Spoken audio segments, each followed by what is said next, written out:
Good morning! Share ko lang sa inyo mga ganap namin last Saturday. Naisipan na naming mamili ng mga gamit ni Isha for school. Pagkagising ni Isha ay naglaro muna sila ni Mami habang ako naman yung naghahanda ng aming almusal. At syempre, si Mami pa din yung nag-decide kung anong gusto namin kainin. Gusto niya palang kumain ng itlog tsaka ng tuyo. Matagal na daw din kasi siyang hindi nakakakain ito. Sinamahan ko na din ng pipino para medyo healthy naman.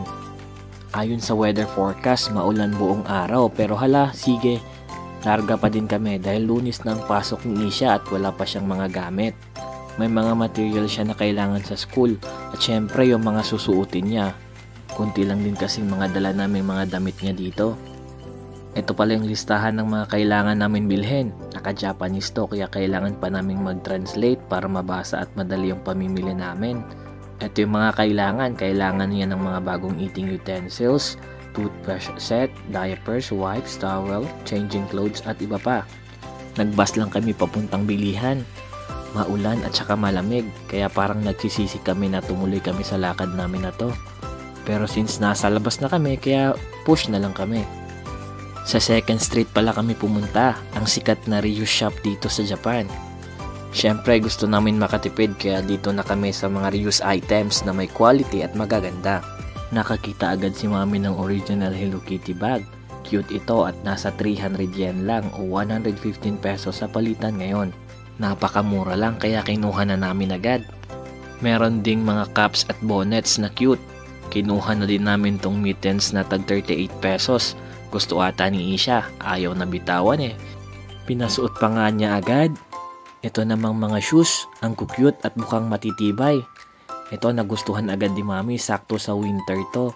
At itong hang ten shoes na boots. Ang ganda 'di ba? Pero 270 pesos lang 'yan. Astig.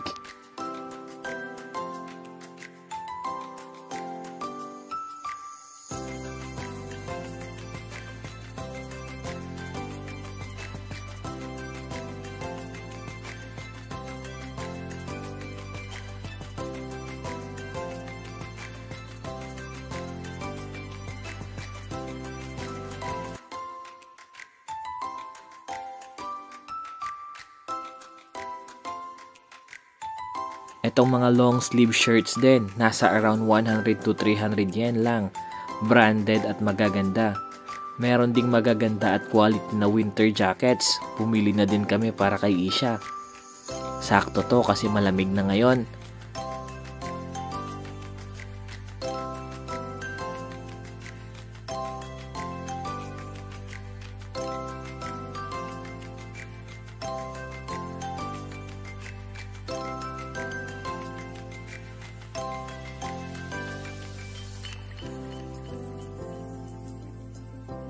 Eto nakapagbayad na kami.